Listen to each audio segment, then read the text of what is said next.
ராவணா பார்வையாளர்கள், தமிழ் உறவுகள் மற்றும் ராவண நல விரும்பிகளுக்கு வணக்கம். வலி நிறைந்த மே மாதம் இதை பற்றி தனியாக ஒரு ஆய்வு வீடியோ பதிவு செய்யலாம்னு இருக்கிறேன். விரைவில் அதை பற்றி பேசுவோம். அது குறிப்பாக அந்த பரபரப்பான தமிழ்நாடு அரசியலில் அந்த விடயத்தை அப்படி நிறுத்தி வச்சிருக்கு.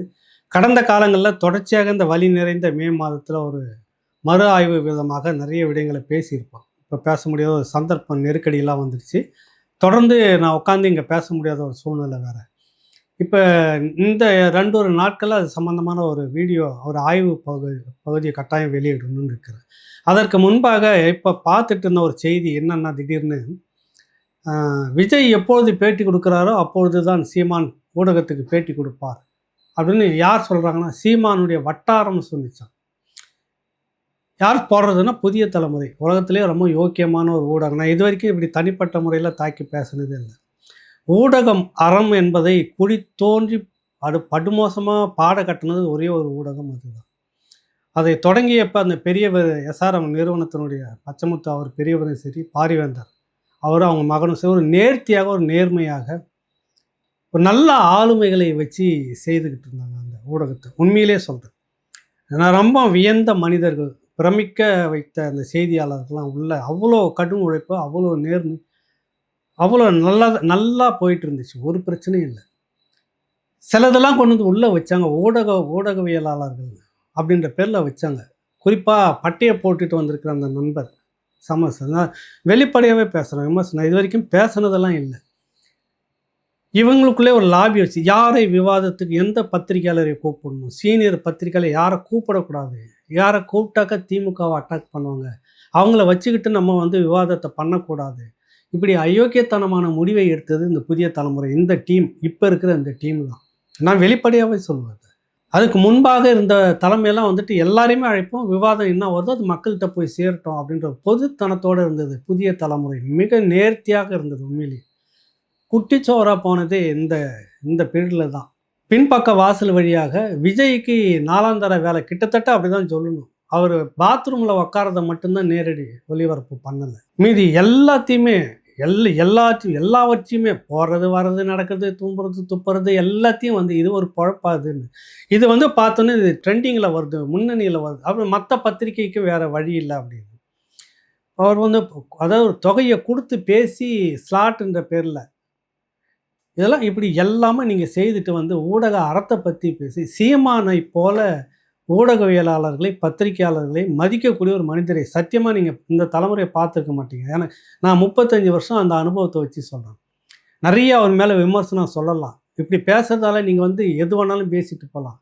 பேசக்கூடிய மனிதர்களே சரி, வெறுப்பாக பேசக்கூடிய மனிதர்களும் சீமான் இந்த ஊடக அணுகுமுறைன்றதில் மிக நேர்த்தியான ஒரு மனிதர் அப்படின்றத கடைசி வரைக்கும் இருந்தார். நீங்கள் என்ன பண்ணீங்க அந்த மனிதருக்கு சொல்லுங்கள். ஊடகத்தை நேசித்து, ஊடகம் நீங்கள் கேட்குறதுக்கெல்லாம் உங்களுக்கெல்லாம் பதில் நின்று பதில் சொல்லி ஒரு விஷயத்தை நீங்கள் அதை பிரச்சனையாக்கி, அதை பேசுபொருளாக்கி, அதன் மூலமாக ஒரு வர்த்தகத்தை பண்ணிட்டு இருந்த நீங்கள் அந்த சீமானுக்கு தேர்தல் நேரத்தில் போதிய ஒத்துழைப்பு, ஒரு தார்மீக பொறுப்பு, ஊடக அறத்தின்படி செய்ததா புதிய தலைமுறை சொல்லுங்கள். இப்போ கட்சி தொடங்கின நபருக்கு கொடுத்த அந்த முக்கியத்துவம்னா பின்னணி என்ன பணம் பேசப்பட்டது, ஏன் நீங்கள் தேவையில்லாமல் அவ்வளோ முக்கியத்துவம் கொடுத்தீங்க அந்த கட்சிக்கு? பல கேள்விகள் உங்கள் மேலே ஒரு ஆப்ரேஷன் பண்ணி ஆகணும், ஒரு பொது விவாதத்தை உருவாக்கணும். ஊடகம்னு நீங்கள் பேசுகிறீங்க ஒரு கட்சியை, அவர் சொல்லாத ஒரு வார்த்தை அவங்க தரப்பில் யாருமே இல்லை. வட்டாரம்னா யார் வட்டாரம்? விஜய் எப்பொழுது பேட்டி கொடுக்குறாரோ அப்போது தான் சீமான் பேட்டி கொடுப்பார் ஊடகத்துக்கு. என்ன நடந்தது? விமான நிலையத்தில் நீங்கள் போகிறீங்க, மைக்கு நீட்டுறீங்க, நீங்கள் மட்டும் ஒரு கேட்குறீங்க, புது ஆட்சி அவ்வளோதான், ஆட்சி புதுசு அவ்வளோதான், மற்றபடி வழக்கமாக நடக்குன்ற அர்த்தத்தில் சொல்கிறாரு. திரும்ப நீங்கள் அரசியல் படுத்தி கேட்கணுன்றப்ப போங்க தம்பி வேலையை பாருங்கன்றார். அது முடிஞ்சு போச்சு. அதற்கு நீங்கள் இட்டுக்கட்டி ஏன் அவ்வளோ பொய் செய்தியை பரப்பணும்? அப்போ சீமான் மேலே உங்களுக்கு எவ்வளோ வன்மம் இருந்திருக்கும்? நீங்கள் வெளிப்படையாக மன்னிப்பு கேட்டு தார்மீக பொறுப்பேற்கணும். ஊடகம் புதிய தலைமுறை சொல்கிறேன். அதை நீங்கள் என்ன வேணாலும் நினச்சிக்கோங்க. உங்கள்கிட்ட இருக்கக்கூடிய நாலாந்தரம் தான் எல்லா பத்திரிக்கையும் எல்லா ஊடகத்துக்கும் பரவணும். அது சமீபத்தில், நான் முன்னாடிலாம் சொல்லலை. நான் உண்மையில் சொல்ல வரேன், 2009க்கு பிறகு சன் டிவி நியூஸை பார்க்குறத நிறுத்தினேன். சத்தியத்துக்கு சொல்கிறேன். அது பிறகு அப்படியே அந்த புதிய தலைமுறை தொடங்கினதுலேருந்தே விடாமல் பார்த்து எந்த செய்தி முதல்ல அதை தான் பார்த்துட்டு இருப்பேன். அப்படி ஒரு நேர்மையானவர்கள்லாம் இருந்துட்டு போனாங்க அந்த காலத்தில். நீங்கள் உட்காந்துக்கிட்டு ஒருத்தருக்கு சொம்படிக்கிற எல்லா வேலையும் காசுக்கு கூலிக்கு வேலை அடிக்கிற மாரடிக்கிற வேலையில் செய்கிறத நீங்கள் தான் தொடங்கி வைக்கிறீங்க. இல்லைன்னா இல்லைன்னு சொல்லுங்கள். ஏன் அப்படி முக்கியத்துவம் கொடுத்தீங்க? என்ன காரணம்? இந்த தேசத்துக்காக வந்து செக்கு எடுத்த கட்சியா அது? இல்லை மக்களுக்காக வந்து எதனா போராடின கட்சியா? போராடின கட்சி கடைசி வரைக்கும் நீங்கள் உங்கள் கூட ட்ராவல் பண்ண ஒரு மனிதர் சீமான். அந்த கட்சியை நீங்கள் தொட்டு கூட திரும்பி கூட பார்க்கல. ஒரு நிமிட செய்தியில் கடந்துட்டு போகிறீங்க நீங்கள். அங்கே வந்து முழுக்க முழுக்க நாள் முழுக்க அங்கே நிறுத்தி வச்சுருக்கீங்க ஒரு கட்சி, குறிப்பிட்ட கட்சிக்கு. அந்த கட்சி வெற்றி பெற வேண்டும் என்பதற்காக நீங்கள் வேலை செய்தீங்களா? இன்னொரு டீம் உள்ளாரே இன்னொரு பெண் நிறுவனத்துக்கு வேலை செய்திருந்தீங்க. வெளிப்படையாகவே நான் பேசுகிறேன் எல்லாத்தையும். ஒரு ஊடகத்தில் இருக்கக்கூடிய முக்கியமான ஒரு தம்பி நேர்மையாக ஒரு பதிவை போட்டிருந்தார். இனிமேல் எங்கள் தரப்பில் இருந்து பெண் நிறுவனத்துக்கு தினசரி ரிப்போர்ட் கொடுக்க வேண்டிய அவசியம் இல்லை. ட்விட்டரில் வந்தது அதெல்லாம். இன்னொருத்தர் வந்து இனிமேல் வந்து நிறுவனத்துக்கு நாங்கள் மல்லு கட்டிகிட்டு இருக்கிற வேலைலாம் அவசியம் இல்லை, முடிஞ்சது அப்படின்றது. நீங்கள் டபுள் வேலையை பார்த்துருக்கீங்க, 2 வேலையை பார்த்துருக்கீங்க. ஒன்று, குறிப்பிட்ட ஆளுங்கட்சிகளுக்கு வேண்டப்பட்ட நிறுவனம் உங்களை ஆட்டி படைச்சிருக்கு. தினசரி இதை தான் செய்தியை போடணும், இதை தான் பேசணும், சீமானை முற்று முழுதாக புறக்கணியுங்கள் அப்படின்றதெல்லாம் உங்களுக்கு மறைமுக ஒரு அஜெண்டாவாக வந்தது. நீங்கள் முதன்மையாக செய்தது புதிய தலைமுறை. நான் குற்றச்சாட்டு வைக்கிறேன். நீங்கள் எது வேணாலும் செய்யுங்க, அதை பற்றி ஒன்றும் பிரச்சனை இல்லை. தனிப்பட்ட முறையில் என்ன செய்தியை போட்டு தாக்குறதுனாலும் தாக்குறதுக்கு ஒன்றும் பிரச்சனை இல்லை. சமீப காலமாக புதிய தலைமுறையில் ஒரு நேர்மை, ஒரு அறம் இருந்திருக்குதா? நான் மற்ற ஊடகத்திட்டு கேட்குறேன். ஊடகங்கள் கூட அவ்வளவு இனிமையாகவும் கேட்குற நேரத்தில் நேர்காணலும், நீங்கள் போய் மைக்கு நீட்டுற நேரம்லாம் போதுமான்ற அளவுக்கு பதில் சொல்லிட்டு போகிற ஒரு மனிதரை வந்து இப்பொழுது பேட்டி கொடுக்க மாட்டார்ன்ற மாதிரி முறையில் இந்த ஒரு தப்பான ஒரு அர்த்தத்தை நீ மக்கள்கிட்ட இருந்து எதை விதைக்கிறீங்க பாருங்கள், எதை கொண்டு போய் சேர்க்குறீங்கன்னு பாருங்கள். இந்த மண்ணுக்கும் மக்களுக்கும் அவ்வளோ பேரும் பேசிட்டாங்க.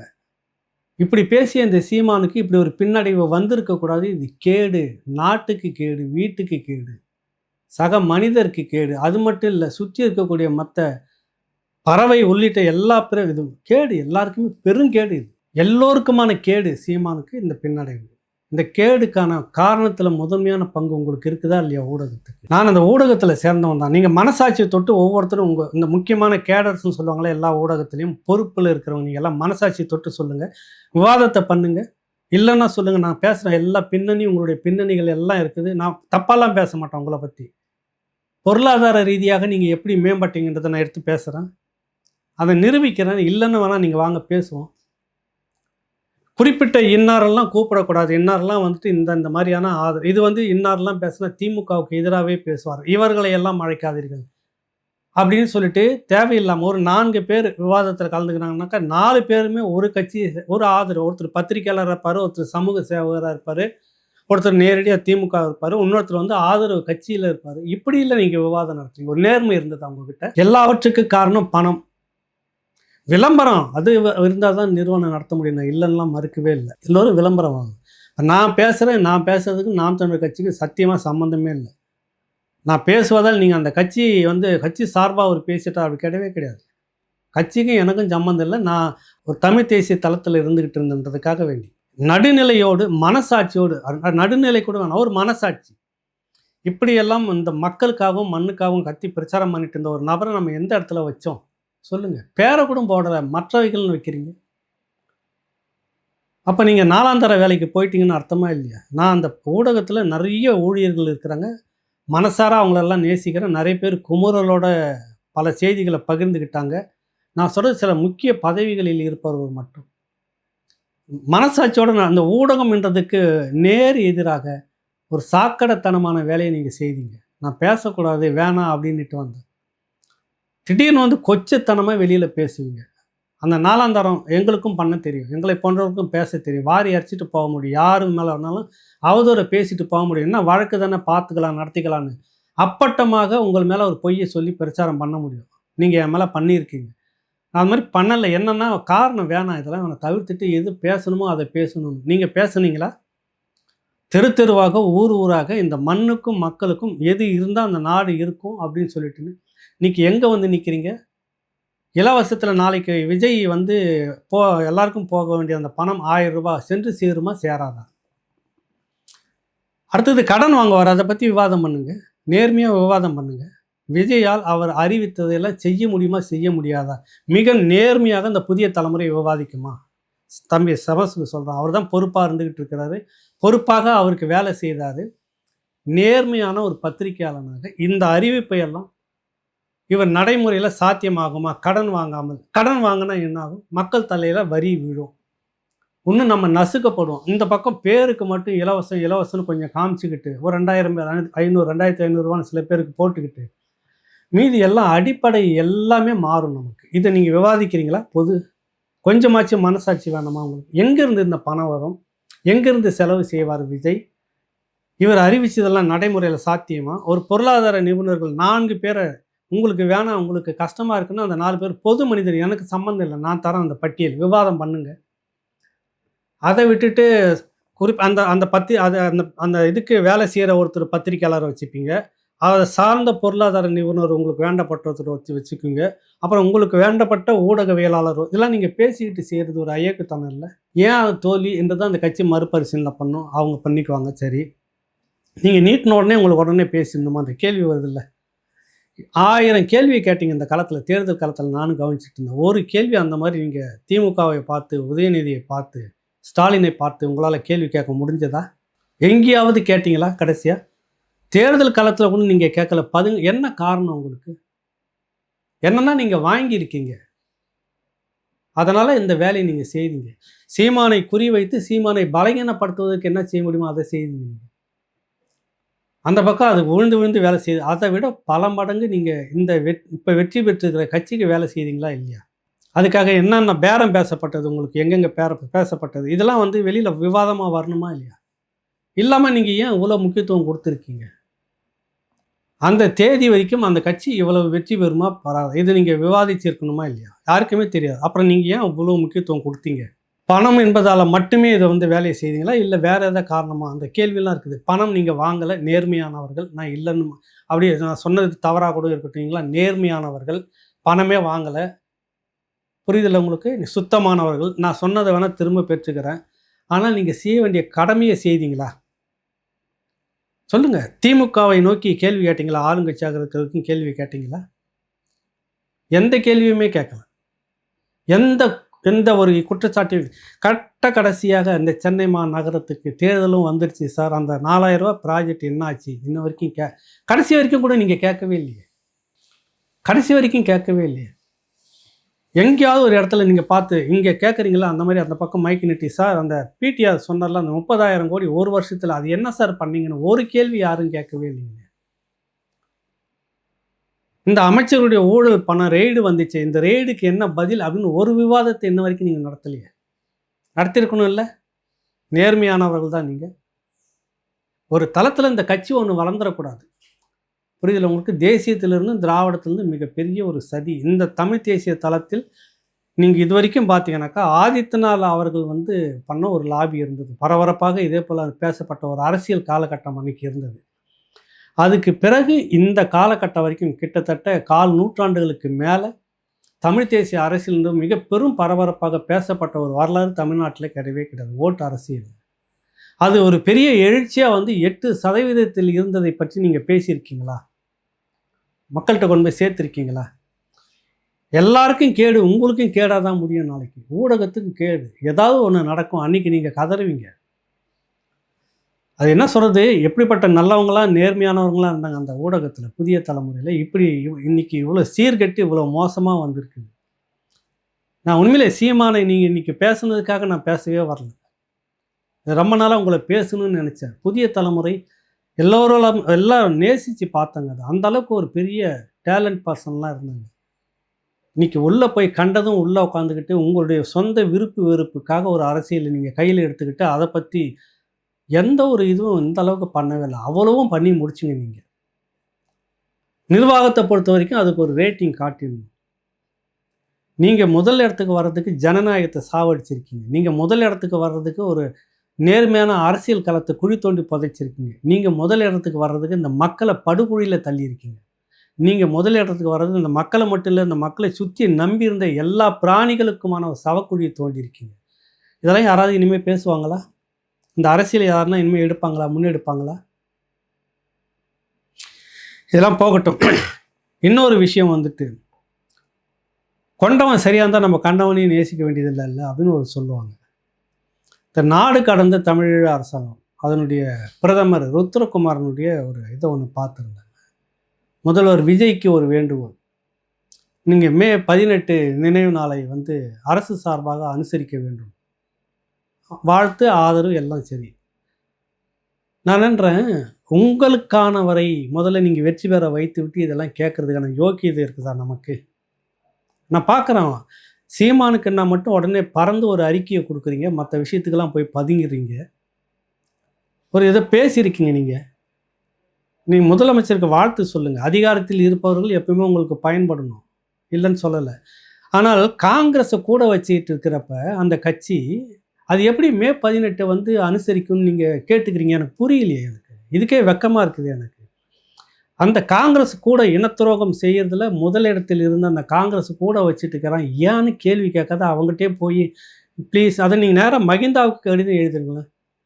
ப்ளீஸ் மகிந்தா அவர்களே, ரொம்ப மூத்தவர், பெரியவர் ருத்ரகுமாரன் அவர்கள், நான் அப்படிலாம் பேசக்கூடாது, ஆனால் பேச வேண்டிய சூழ்நிலை வருது. என்ன எந்த இடத்துல அரசியல் பண்ணுறீங்க நீங்கள் சொல்லுங்கள். போய் விஜய் மதிக்கப்பட வேண்டியது சொல்ல, அவர் யார் கூட போய் கூட்டணி வச்சுங்கிறது யார்? காங்கிரஸ். பச்சை படுகொலை செய்ததை மறக்க முடியல. பிரச்சனை அங்கே தானே தொடங்குது, திமுகவுக்கும் நமக்கும். திமுகவுக்கும் எங்களுக்கெல்லாம் நான் பங்காளி சண்டையா? ஒரு அயோக்கிய துரோகம் பண்ண ஒரு கட்சியை வச்சுக்கிட்டு, ஒரு யோக்கியமற்ற ஒரு கட்சியை வச்சுக்கிட்டு, இனப்படுகொலைக்கு கடைசி வரைக்கும் துணைப்போன கட்சியை கூட வச்சுட்டு இருக்கிறதால தானே காங்கிரஸ் திராவிட கட்சி திமுகவை எதிர்த்தோம். அதே திமுகவை தூக்கி இன்னைக்கு இவர் உள்ளே வச்சுக்கிறாரு. நேர்மையான ஆட்சினார். கட்சியை யாரை பார்த்தீங்கன்னா அவனு கூட கூப்பிட்டு வச்சுக்கிட்டு நீங்கள் ஒரு ஆட்சி, இதுக்கு பேர் நேர்மையான ஆட்சியா? அது வேறு விஷயம், அப்புறம் பேசுவோம். அந்த காங்கிரஸ் கூட இருக்கிறப்ப நீங்கள் வந்து அப்படியே கொண்டாடி அப்படியே அனுசரிச்சிட்டாலும் இவர் விஜய் சொல்லு, அது வேற மாதிரி மீம்ஸ்லாம் போடுறதுன்னா போடுவாங்க. அப்படியே எடுத்து கொடுத்துட்டாலும் அந்த மாதிரி சொல்லுவாங்கல்ல. நீ எந்த அடிப்படையில் நீங்கள் கோரிக்கை வைக்கிறீங்க? நமக்கான அரசியலை செய்து நமக்கான ஒரு மனிதரை கொண்டு வந்து நிறுத்துறதுக்கு துப்பு இல்லை. கடைசி வரைக்கும் லட்சக்கணக்கான புலமேர்ந்த உறவுகள் வந்துட்டு இங்கே கூட சொல்கிறானுங்க சில பேர், திரள் நிதி கொடுத்தாங்க. நான் அதெல்லாம் சொல்ல, திரள் நிதியெல்லாம் கொடுக்கல, அவங்க ரத்தத்தை கொடுத்தாங்க. உண்மையிலே சொல்கிறேன், லட்சக்கணக்கான உறவுகள் வந்து நமக்கான அரசியல் இது தான், இந்த தமிழ் தேசியம்தான், இந்த சீமான் தான் பக்கபலமாக நின்னாங்க. அங்கங்கே கூடி பேசுனாங்க. அவங்க வந்து திரள் நிதியெல்லாம் கொடுக்கல, அவங்க ரத்தத்தை தான் கொடுத்தாங்க. ரத்தத்தை இந்த மண்ணுக்கு பாய்ச்சினாங்க, இந்த அரசியலுக்கு பாய்ச்சினாங்க. அதில் ஒரு பங்காவது செய்திருப்பீங்களா நீங்கள் உத்தரகுமார்? சொல்லுங்கள். நீங்கள் வந்து என்ன அரசியலை முன்னெடுக்கிறீங்கன்னு தெரியல. சம்மந்தம் இல்லாமல் ஒரு அறிக்கை பார்த்தாக்கா அது பெரிய பின்னடைவு நமக்கு. எனக்கு இது ரொம்ப வருத்தமாக இருந்தது. திரு ருத்ரகுமாரன் அவர்களுடைய ஐயாவுடைய அந்த அறிக்கை அவர் நீ வாழ்த்து சொல்லு. ஒரு பிரதமருக்கு ஒரு முதல்வர் வராங்க, வாழ்த்து சொல்ல வேண்டியது. அப்படியே நீங்கள் நேராக அந்த மகிந்தாவுக்கு ஒரு வாழ்த்து சொல்லியிருக்கலாம். இப்போ புதிய இவர் இருக்கிறார்ல அனுரகுமார், அவருக்கும் ஒரு வாழ்த்து, உங்களுடைய வெற்றிக்கு எங்களுடைய நீங்கள் வந்து நினைவு நாள் மே 18 நீங்கள் அனுசரிக்கணும். ரெண்டும் ஒன்று தானே. இங்கே நீங்கள் கோரிக்கை வைக்கிறது அங்கே வைக்கிறது ஒன்று தான். வச்சிடும் பேசாமல், அதுதான் பாக்கி. வேற என்ன இருக்குது பாக்கி? வச்சிருங்க.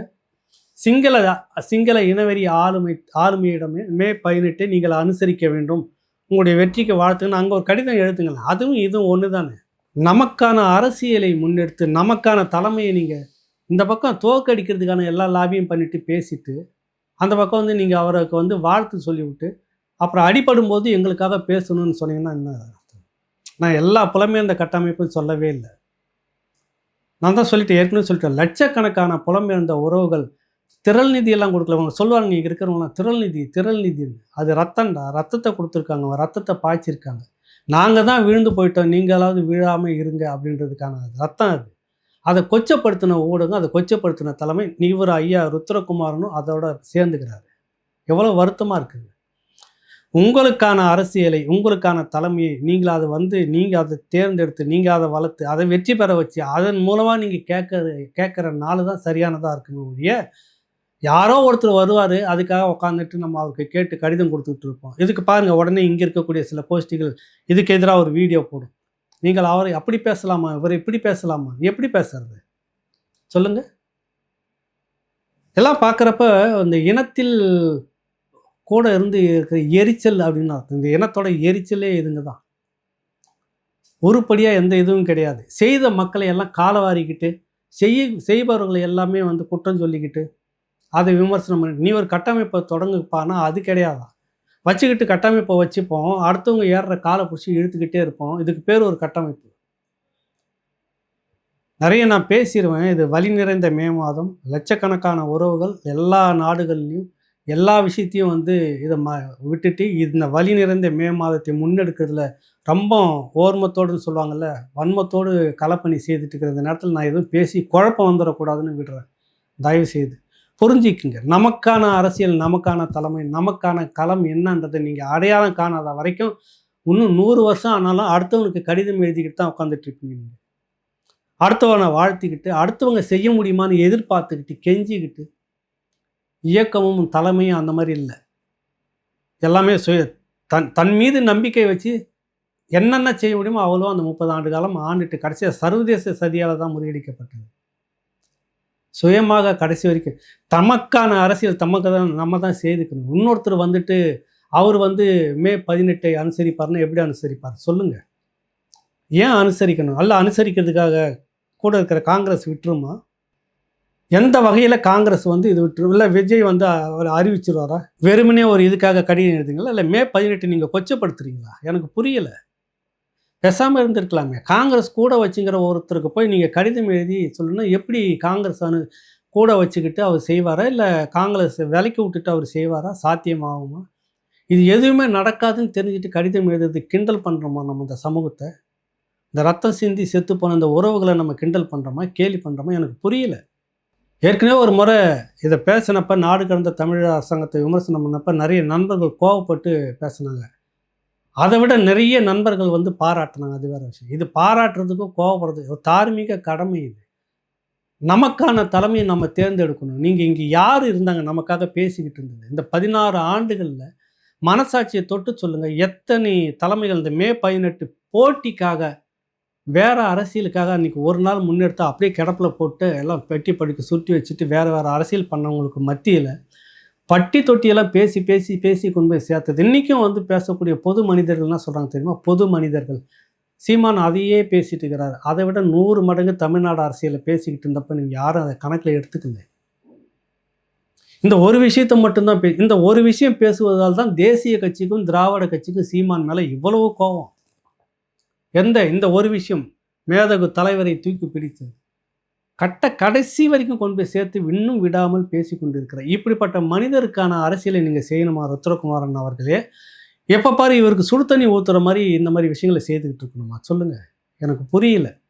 தயவுசெய்து இதில் பேசுனதில் தவறு இருந்தாக்கா மன்னிப்பு கேட்டுக்கிறேன். ஆனால் எனக்கு இது மன்னிப்பெல்லாம் எனக்கு தோணலை. உங்ககிட்ட தவறு மன்னிப்பு கேட்க தோணலை. நீங்கள் பண்ணது மிக பெரும் தவறு. காங்கிரஸ் கூட வச்சுக்கிற அந்த கட்சி வந்து அரசு ரீதியாக அது எப்படி அனுசரிச்சிடும், எப்படி டெல்லி விட்டுடும், இது எதுவுமே சாத்தியம் இல்லைன்னு தெரிஞ்சு நீங்கள் ஒரு கடிதம் எழுதுறீங்கன்னா யாரை கொச்சப்படுத்துறீங்க, யாரை கிண்டல் பண்ணுறீங்க, யாரை கேளிக்கை பண்ணுறீங்க? அதான் என்னுடைய கோபம். மீண்டும் ஒரு நிகழ்ச்சியை சந்திப்போம். நன்றி, வணக்கம்.